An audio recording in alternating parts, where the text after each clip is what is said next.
as far as I can remember, I've followed a guy named Gary Vee. Now, if you've been following Gary Vee, or you know who he is, or you follow any of his content, you'll know Gary Vee always talks about self awareness. If they're like, he actually goes out and mentions that if there was a drug that he could give to people, and or a quick fix that he could give, it would be the gift of self awareness.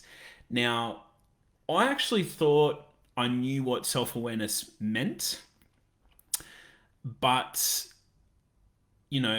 as you go along in life, I think you realize that just like the meaning of life, you never really have the ultimate self-awareness. It's having a level of knowing, and then knowing that what you do know is only a small portion of what you could potentially know. And I know that sounds like a little riddle, because it is. Self-awareness is a riddle in itself. Okay, so if we break down the word self-awareness, it's obviously awareness of oneself. And what you're really looking to understand is, what are your gifts? What do you like? What don't you like? What are you great at? If you run a business, what do people pay you money for? What is it that you're so good at that maybe no one else is, and or you have a specific gift that people would pay for, and or people just enjoy about you regardless of whether you're receiving money or not. And maybe a gift of bringing people together, and maybe a gift on, bringing out someone's creativity and their awareness. It may be a gift in just doing something in a particular way. Maybe it's a gift in numbers. Maybe it's a gift in understanding. So there's a number of different ways of talking about self-awareness. There's a version of talking about uniqueness, a version of talking about codes as in, if you were to think of yourself as almost like a computer, and what sort of codes and applications, what codes do you have in you that have you function, have you programmed the way that you do, both positive and negative. These are particular codes that you'll carry, and things that make you unique. So the reason I wanted to talk about this, I've been guided to talk about this, because I knew, as I sort of mentioned before, I've followed Gary Vee for a while, as long as I can remember, actually. And this was before I had left my full time job, actually, before I had made that decision to go out on my own, try to build a business and try to build something that I was extremely proud of, and everything else as well. And so, as part of going through this process of self awareness and trying to understand more of my own gifts and my own uniqueness, what I found was that you get to a stage where you think you know lots and lots about yourself, and you think you put a meaning behind that, like, I'm great at this or I'm great at that, and you think that that's now going to define the rest of your life. And it very well could be, but at the same time, we give meaning to everything. We give meaning to these things that happen to us, and it doesn't always mean that either. So as long as I can remember, I have been on a discovery of self-awareness for, and still am.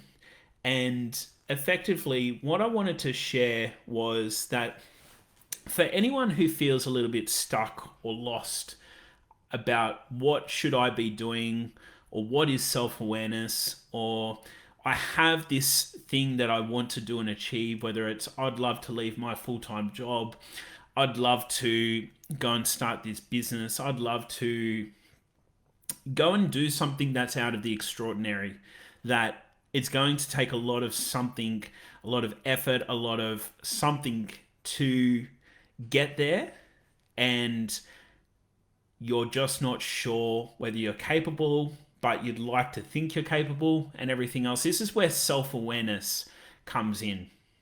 This is where self-awareness really plays its part in anything that you choose to do in life.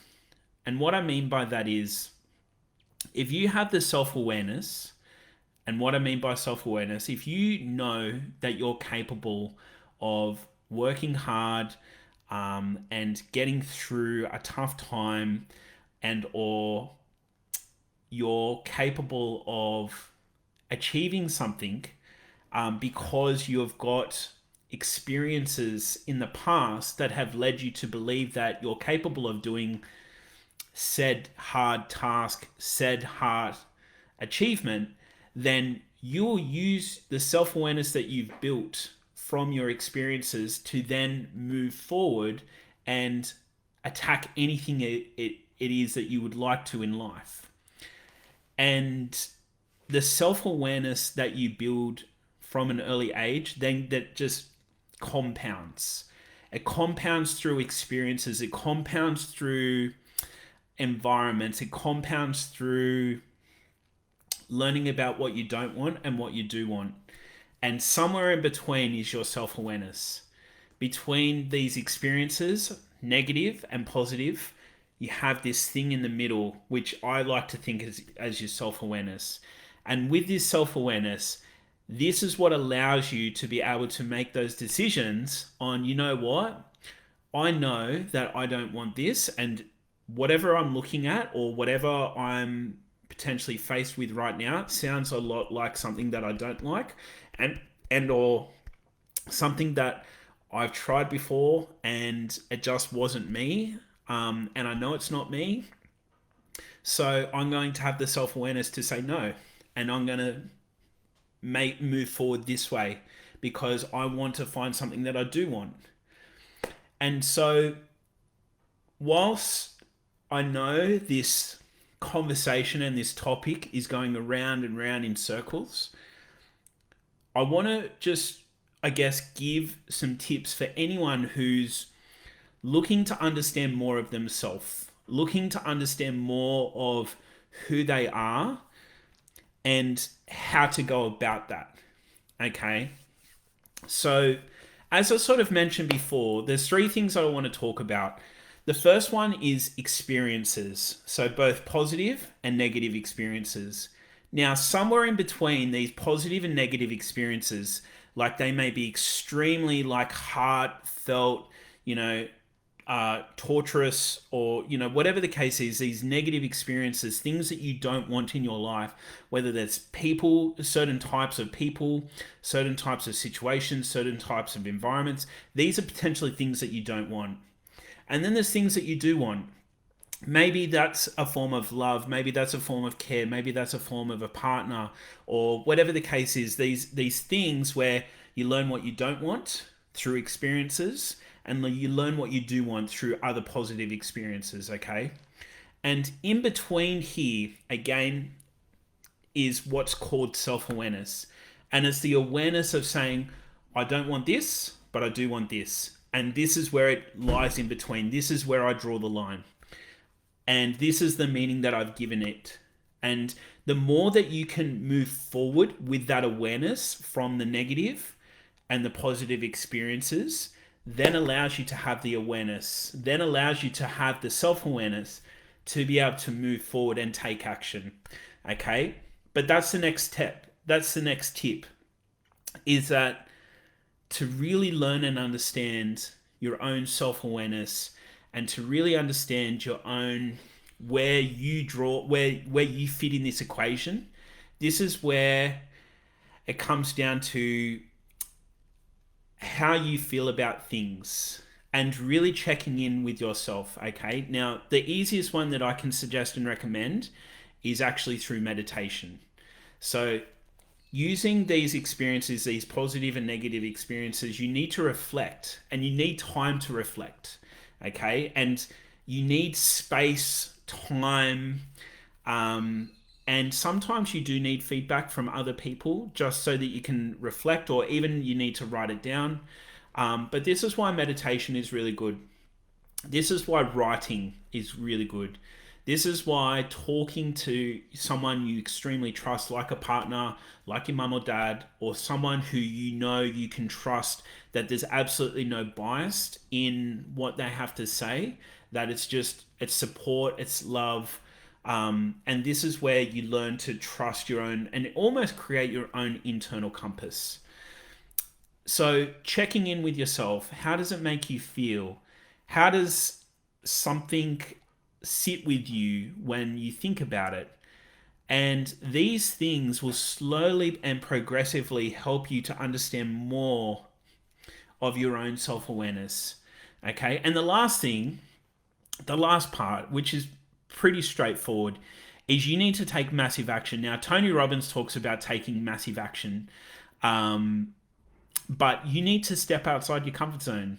You need to learn to be in a position where you're going to say, you know what, I'm going to try these different things. I want to try and be a better person, or I want to try to, build a business, or I want to try and build something. Now, you don't always know whether it's going to work out or not. And it can be very hard to take a step forward knowing that you don't always know whether it's going to work out. But this is where, when you step into the unknown, you take massive action and you move forward, you then learn, okay, with the action that I've taken, with the step that I've taken, is this a positive experience? Is this a negative experience? Or is it simply just an experience that's helped me learn, you know what, this has been great. I'm just going to keep moving forward. Or has it taken away something that you felt was really important that you completely overlooked? And this is where, yeah, you learn more about positive, negative experiences and really find something in between. This is my little piece on self awareness and really understanding more about negative and positive experiences. And I hope that this has helped. Uh, if you have any questions, feel free to drop any questions or anything else below. Um, self in summary, self awareness comes down to taking massive action, learning from your experiences, understanding and reflecting from those experiences. Is this a positive? Do I enjoy this? Do I enjoy what I've just experienced? Do I think it's a positive experience or a negative experience? And then coming in between and finding that balance and continuing to move forward from those experiences. And the more that you define your self awareness and learn more about your self awareness, the more that you're going to not only influence yourself, but influence people around you. This is the biggest key, is when you learn to communicate to yourself effectively and really listen to yourself and understand more of yourself, you then are able to communicate more effectively to your spouse, to your partner, to your parents, to your family, to your friends, to your work colleagues, to your clients, to anyone. Because communication first starts with communicating to yourself and learning how to communicate to yourself, learning how to communicate to emotions and feelings and everything else. And then from that communication that you've learned to communicate to yourself, it doesn't matter what's thrown at you, anything that is thrown at you, anything that comes your way, you have more awareness of where you stand through those experiences, those positive and negative experiences. If you have any questions, if you've enjoyed this talk, if you enjoyed what I've been talking about, please let me know. I love, love, love getting feedback. But I'm going to wrap it up. I hope you're amazing. I hope you enjoy your Wednesday, and I'll speak to you soon.